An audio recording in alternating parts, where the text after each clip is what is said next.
Beth Hansen is a part of the Green Sanctuary team, but she could not be here this morning, so I am going to read her reflection. We formed the Green Sanctuary Committee this summer to support our 7th principle, respect for the interdependent web of all existence of which we are a part.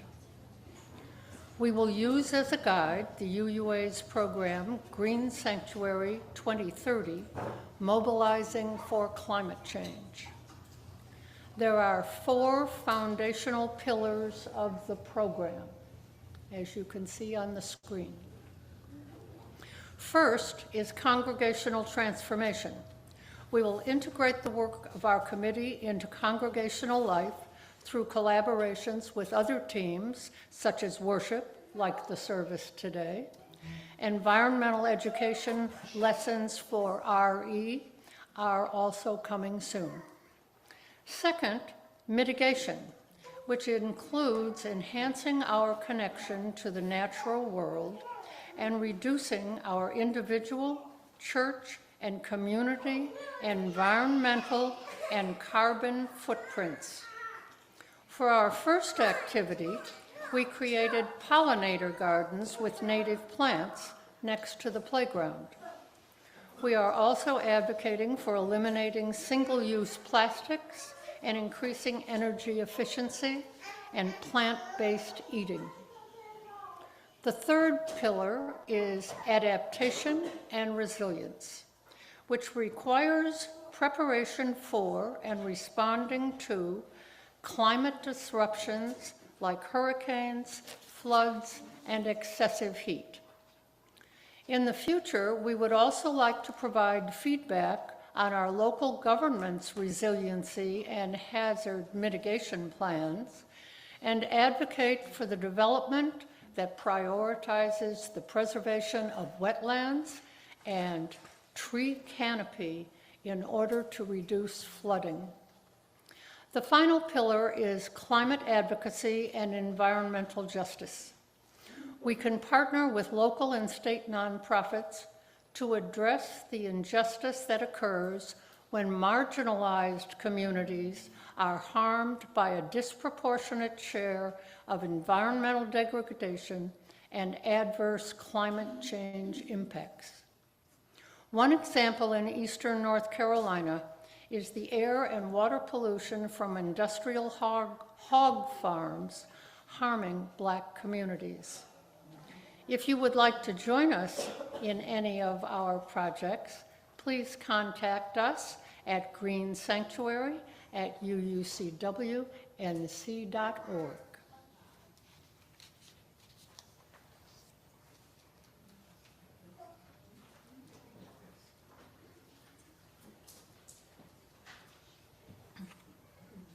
Good morning. Please join me in the unison chalice lighting on the screens here at the front of the sanctuary as Kevin Sale and Luna light our chalice.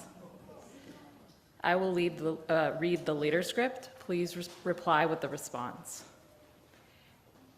In this coastal haven, where longleaf pines sway, where Venus flytraps snap in secret bogs, and where salt-laden breezes carry the songs of river and sea, we kindle this flame. May this light honor Wilmington's rare and wondrous life. For oysters filtering our estuaries, for painted buntings flashing through the marsh, for every fragile thread in our web of biodiversity, we lift this chalice high. May this light inspire us to nurture and protect it all.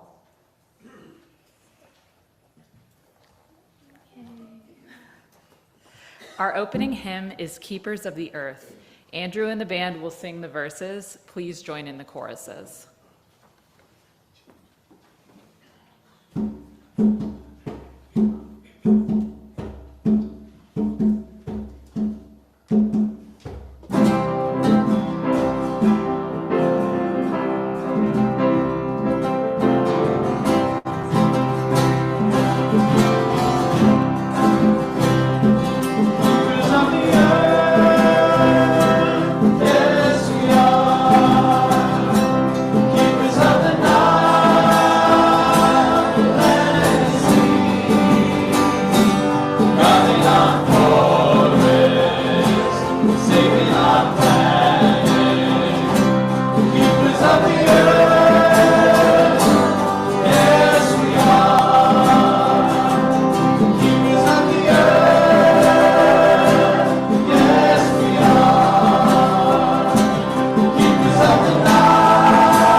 If that doesn't inspire us, I don't know what's going on. This week's Share the Plate recipient, the North Carolina Coastal Federation. Their mission is centered on the protection and restoration of the North Carolina coast through collaboration with a wide array of community members, committed to preserve this vital ecosystem for generations to come. Our contributions will aid in providing essential materials for rain gardens, facilitate numerous coastal cleanup initiatives, supply native wetland plants for coastal restoration, assist in oyster restoration efforts, and fund educational field trips for students to connect them with the coastal environment. Due to recent funding cuts, several of the Federation's achievements are at risk, including a federal initiative allocating around $250 million for the restoration of estuaries nationwide. So please give generously to this worthwhile organization dedicated to protecting and maintaining our healthy coastline. Our donations are needed now more than ever. The ushers will now come forward to receive the collection.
Find a comfortable breath as the sound of waves and wind begins.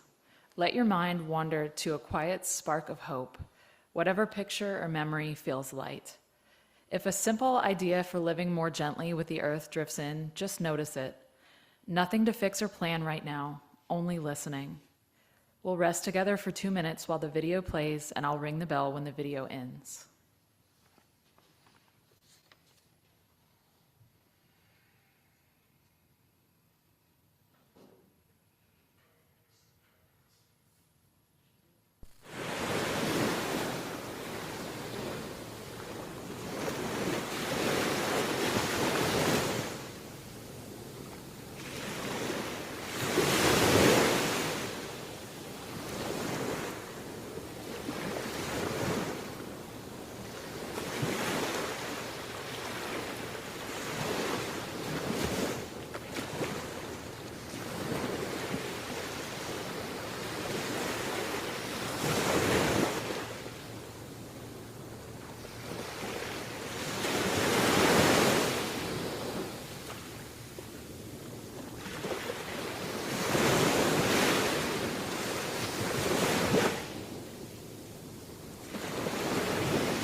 Amen, and may it be so.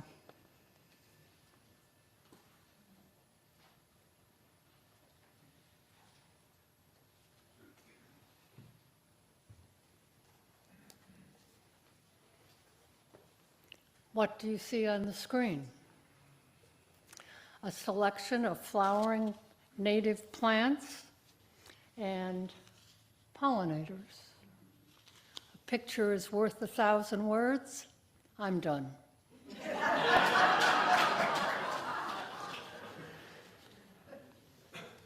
What are native plants and why are they important to the environment?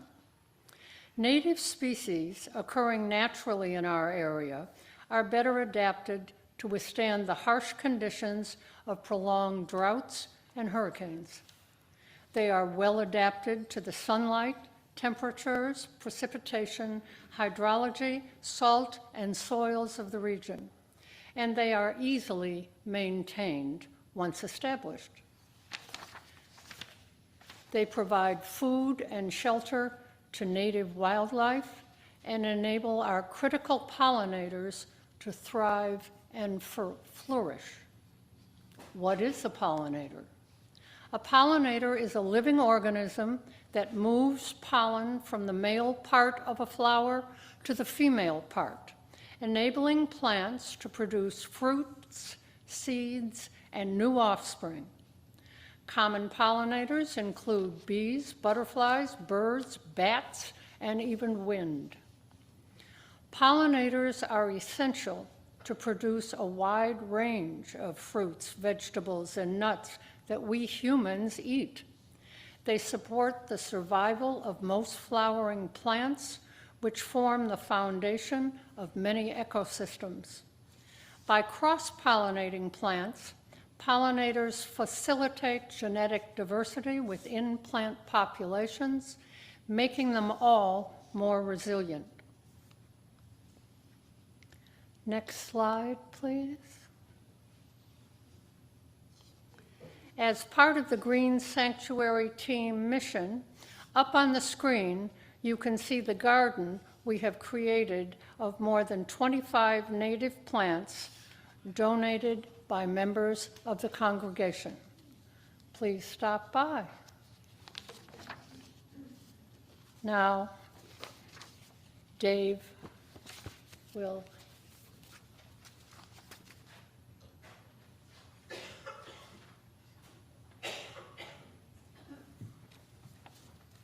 Greetings. I'm Dave Pollock. In preparation for today, I agreed to talk about recycling.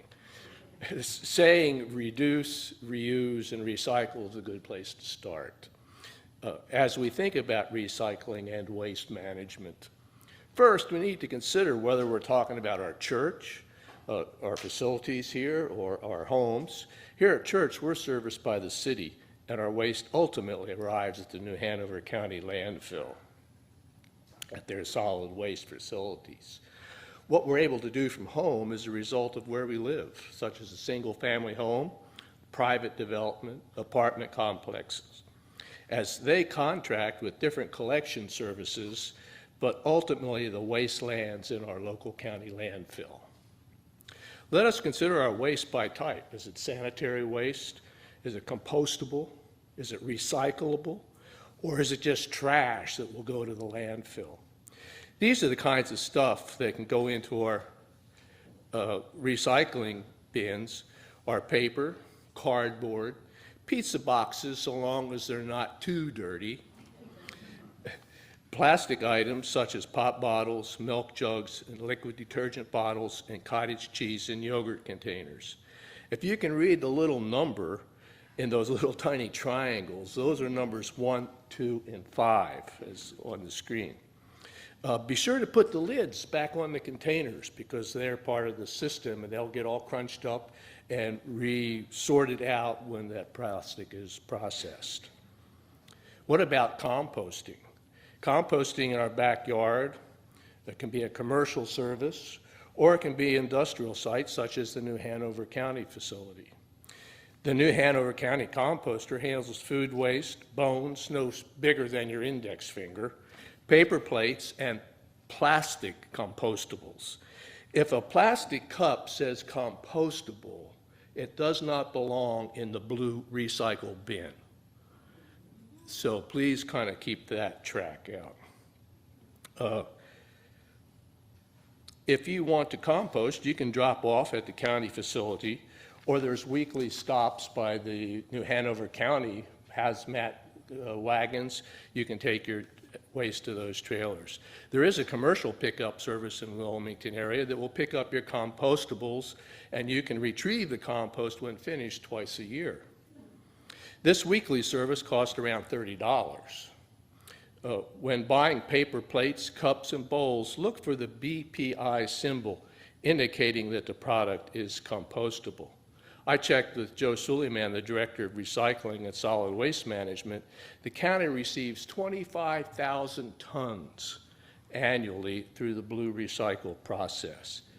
And only 17% of that has to go to the landfill. So we're right 83% of the time.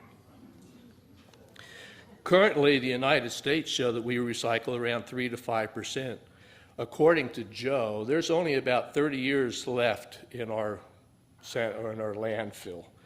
So the county's doing a great job trying to reduce the trash that goes into the landfill. The county just started a new building called Treasure Island where good items that have been recovered are free for the taking. And it is open on the second Saturday of each month from 9 to noon. And drop-offs are also welcome. Another location at Wilmington Recyclables is the UNCW facility on Lionfish Drive. This is the only location where you can recycle styrofoam. One goal of our committee is to help with education about sorting out the maze of choices about materials from use to purchase to disposal. To quote Kermit the Frog, it's not so easy being green. Okay, in preparation for our next hymn, This Pretty Planet by Tom Chapin. So if you'd please stand, and willing if able.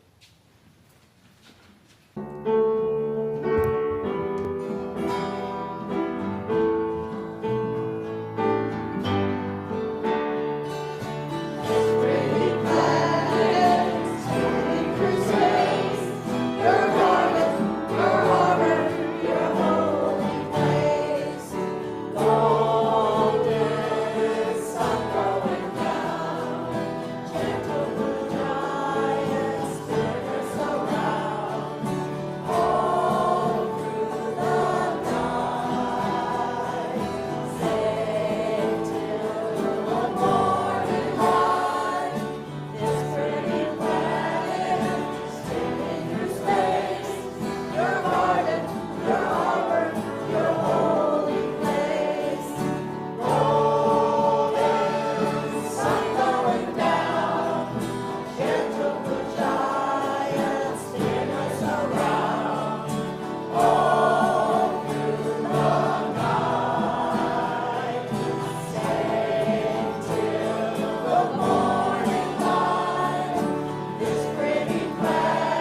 Good morning.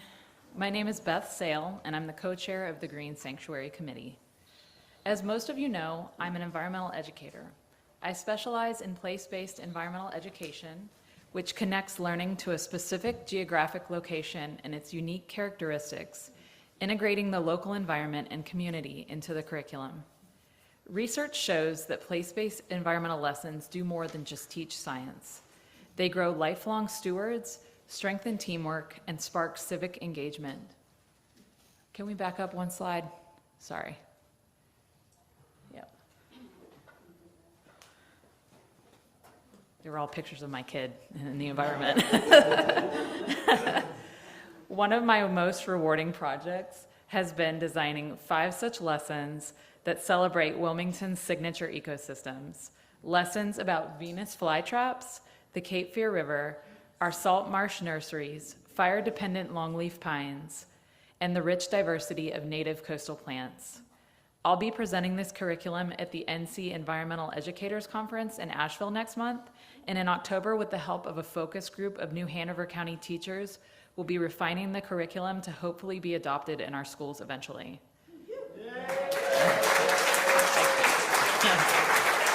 Hopefully, we get there eventually. My plan is also to teach these lessons to our kids here as well, starting next summer.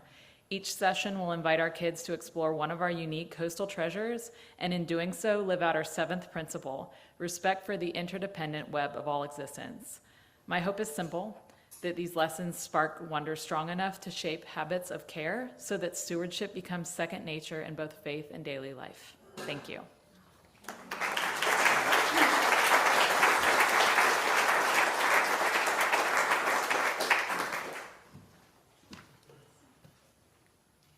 Hi, everybody. I'm Martha Brophy. Many of you know that Ed and I eat a plant-based diet most of the time. Almost 15 years ago, he read Omnivore's Dilemma, and I read the China study. And my book made me want to go vegan for health reasons, and his book talked about environmental reasons. We decided to give it a try and have never regretted it. Here's some information about how food choices affect the environment. Animal agriculture is a major contributor to greenhouse gas emissions, especially methane from cows and nitrous oxide from manure and fertilizer. Producing plant-based foods like grains, legumes, fruits, and vegetables emits far fewer greenhouse gases than producing meat and dairy. Livestock farming uses about 77% of global agricultural land, but it provides only 18% of the world's calories. Plant-based diets require less land because you're cutting out the inefficient middle step of growing crops to feed animals. Animal products require significantly more water to produce. For example, 1 pound of beef requires approximately 1,750 gallons of water, while 1 pound of tofu requires only 250 gallons. Shifting to a plant-based diet can reduce water footprints dramatically. Animal farming contributes to air and water pollution via manure runoff, antibiotics, and pesticides. Plant farming has its own environmental impact, but it's generally lower and easier to manage sustainably. You can see in this figure, beef is most harmful in terms of greenhouse gas emissions, land use, and water use. Plant-based options like lentils and tofu have dramatically lower environmental impacts. Unfortunately, fishing also negatively affects the environment. Removing too many fish from the ocean upsets the food chain.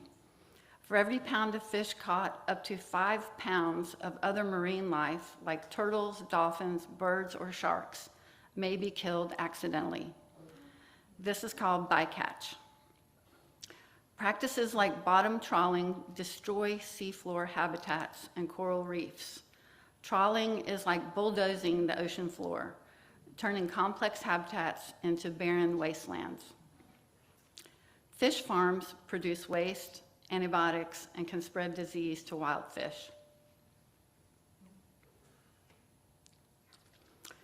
These are a few pictures of vegan food we enjoy.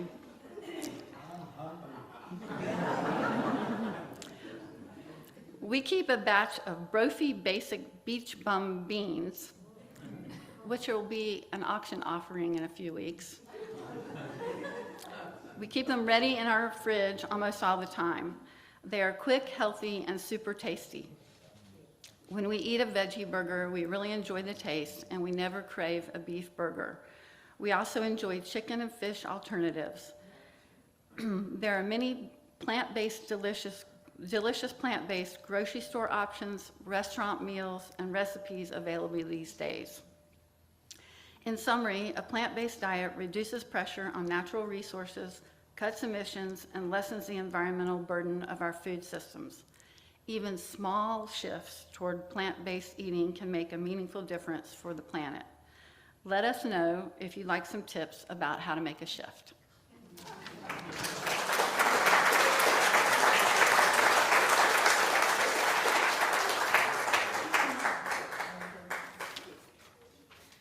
Good morning.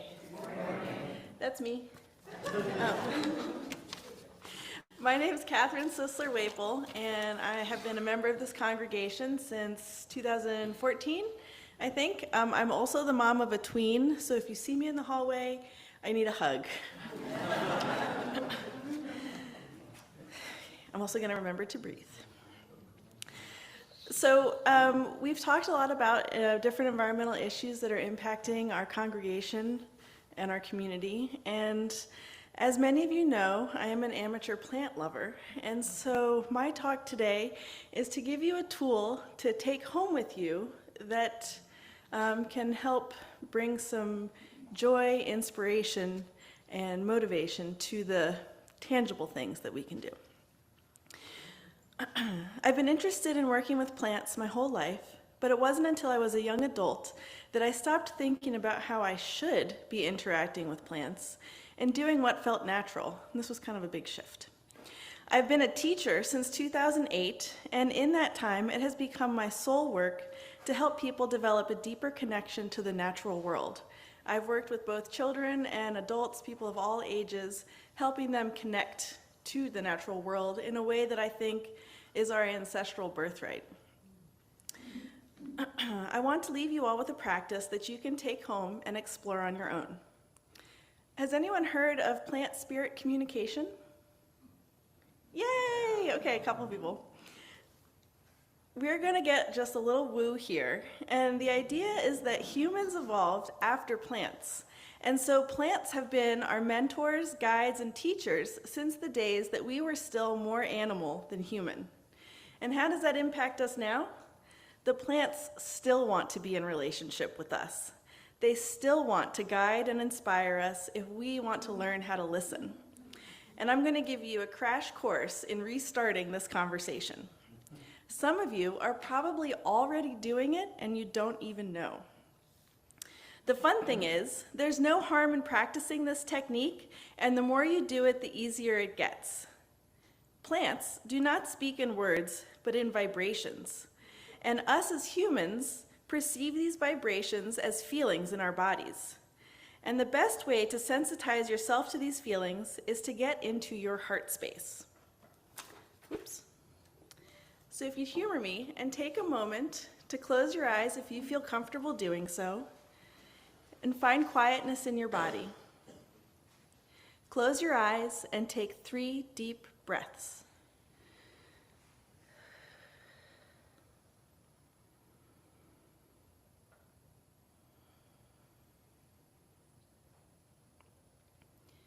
In your mind, list at least 10 things that you are grateful for. If you find this difficult, consider the sky above, the ground below, the breath of life, a time someone made you smile, the birds singing, the plants, a food you love, the people you hold near and dear to your hearts. Continue to list what you feel grateful for until you feel a physical shift. Notice how your body feels. Are you relaxed? Has your breathing slowed? If so, you are in your heart space. If you don't notice anything, you may want to repeat this exercise several times until you develop a clear sense of your body's reactions. That warmth and relaxation in your heart and stomach is one of the indicators that you are in your heart space.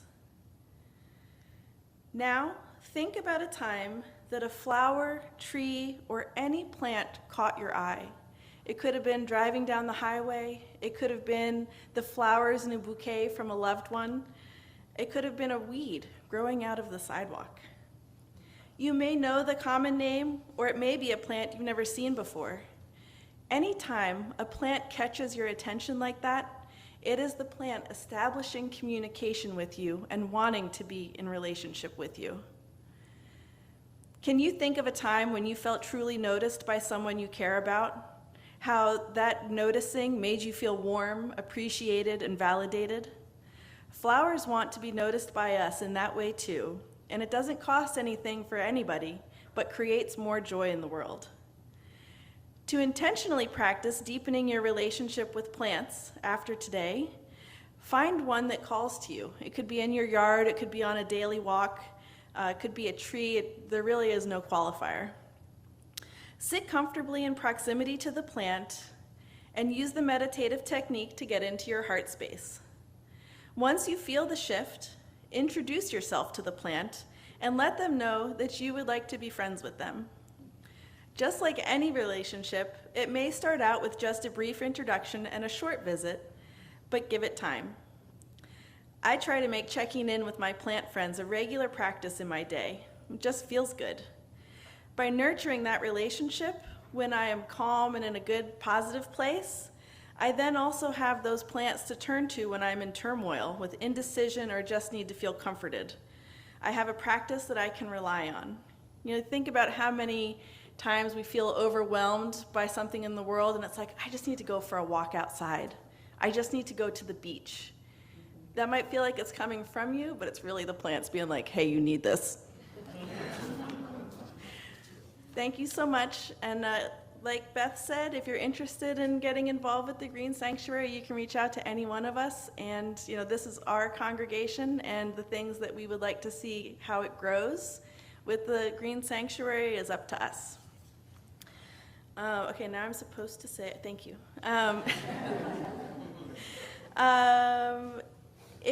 For our final hymn, please stand if you are willing and able and comfortable. Andrew and the band will sing the verses. Please join in. Thank you. Please join in the chorus.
Everybody wants to get